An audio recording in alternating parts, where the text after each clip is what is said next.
लेकिन कहना और ताली बजाना बड़ा सरल है, इस आधार पर जीवन में चलना बड़ा कठिन। कहते तो क्या नहीं है, ऋषि मुनि कब से क्या नहीं कह रहे, पुराण चिल्ला चिल्ला करके समझा रहे कि भगवान का भजन ही सार है, बाकी सब बेकार है। और हम लोग इतने विचित्र हैं कि बेकार ही भर पकड़ रहे, सार छोड़ रहे। बेकार कैसे पकड़ रहे, जरा देखो। हम लोग यहां विराजमान हैं जितने लोग, हम आप सब बढ़िया प्रेम पूर्वक कथा सुन रहे। अभी थोड़ी देर में कह दिया जाए मांगो भाई भगवान प्रसन्न है, क्या चाहिए, तो मुश्किल से 2-4 लोग निकलेंगे जो भक्ति मांगेंगे। बाकी साहब, महाराज हमारे लड़का को ब्याह नहीं हो रहा, महाराज हमारी बिटिया की नौकरी नहीं लग रही। अरे नक्कटा हरो, 2 कौड़ी की बात के लिए भगवान की करोड़ों की भक्ति छोड़ देते। यही संसार में धृष्टता है, यही संसार में धृष्टता है। अच्छा, शास्त्र समझाना कुछ और चाह रहे, हम लोग समझते कुछ और है। हाँ, आचार्य महापुरुष गुरुदेव ये समझाते कुछ और है, हम लोग कुछ और समझते हैं। हमें एक कथा याद आती है बार बार। एक बार एक गांव के अनपढ़ गंवार आदमी का विवाह शहर में हो गया।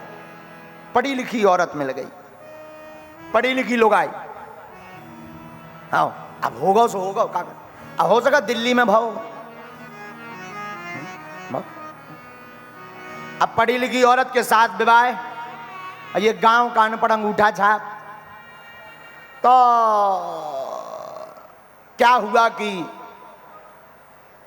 जब विदा होकर के वो लड़की वापस आई घर, तो सहेलियों ने पूछा क्या कैसे हैं तुम्हारे पति, स्वामी जी कैसे हैं। तो उसने अपनी सहेलियों को बताया, बहुत समझदार हैं, बहुत अच्छे हैं, ईमानदार हैं, बहुत ग्रेजुएट हैं। अब उसने झूठ मूठ की छवि अपने पति की बनानी चाहिए, बहुत अच्छे हैं, नियम पर चलते हैं, और पढ़ाई की तो पूछो, ऊंचे लेवल की बुद्धि। सखियों ने कहा वाह वाह वाह, बहुत अच्छा, ये तो बधाई की बात। कई दिनों बाद जब उसका पति लिवाने आया, तो वो तो अनपढ़ गंवार आदमी, इसने तो बना रखी थी झूठी मूठी शान, ताकि सखियों में बेइज्जती ना हो। तो पत्नी ने कहा तुम आ तो गई हो,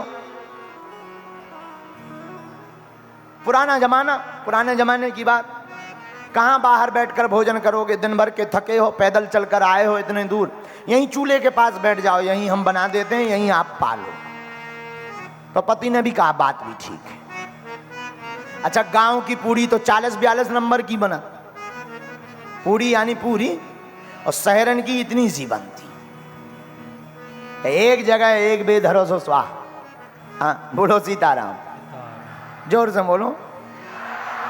सो शहर की पूरी तो बेचारे की पत्नी ने बढ़िया पूरी बनाई, और छोटी छोटी पूरी बनाई, साग, साग यानी सब्जी, सब्जी रख दी, खा लो आप, पाओ, थाली बना।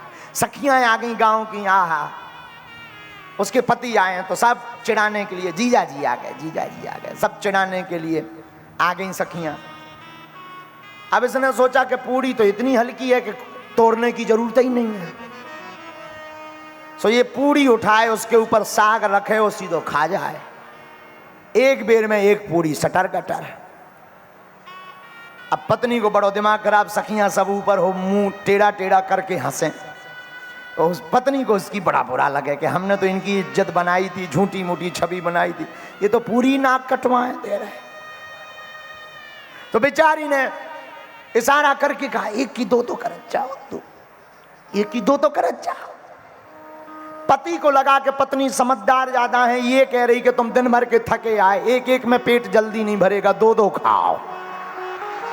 आओ आओ आओ, 1 क्यों 2 खाओ, 2। ये भी बड़ा वाला, 1 पूरी ले वे साग के ऊपर धरे, दूसरी ले ऊपर से धरे, पिज्जा बना ली। आओ, अब बना के लहू खा दे, 3-4 सटका का। अब पत्नी को और दिमाग खराब, इससे अच्छे तो ये पहले ही ठीक थे। अब सखियां और हंसे, अच्छी विचित्र है, ये तो बड़ी बड़वारी कर रही थी।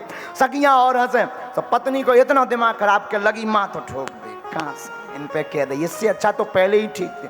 पति को लगा के ये सारे में ये कह रही कि पूजा की पूड़ियां हैं, पांव पर खाओ। अब देखो वो समझा कुछ और ही, जे कुछ और समझ रहे। यही हाल हमारा आपका। सो इनने एक पूड़ी ले गए, साग ऊपर से धरे, दूसरी पूड़ी ऊपर से पिज्जा सो बनाए, माथे में लाए, जय भगवान, फिर खाए। पत्नी को इतना दिमाग खराब होगा, अब कुछ कह तो सकती नहीं क्योंकि सखियां कहीं। सो पत्नी, चूल्हा जल रहा था तो बिना डायरेक्ट कहे इनडायरेक्ट उसने चूल्हे में एक लकड़ी ली और खूंट करके गुस्सा करके बोली, अरे चूल्हे, इसे अच्छो पहले जैसो बरत तो वैसे ही बरत रहा तो सोई ठीक था। बोलो सीताराम, जोर से बोलो। यही हमारी आपकी गलती है कि हमें शास्त्र समझाना कुछ और चाहते हैं, हम समझते करो कुछ और हैं, पर जब सच्चा गुरु जीवन में आता है तो वो भगवान का वो जीवन का सार बता देता है। जीवन की महिमा बता देता है।